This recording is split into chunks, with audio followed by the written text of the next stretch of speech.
Жезл будете передавать, да? А? Жезл будете передавать. Не слышу. Жезл передавать будете? Да.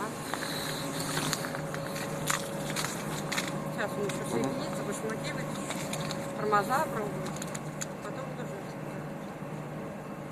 Такого больше в России почти нигде не осталось. Конечно.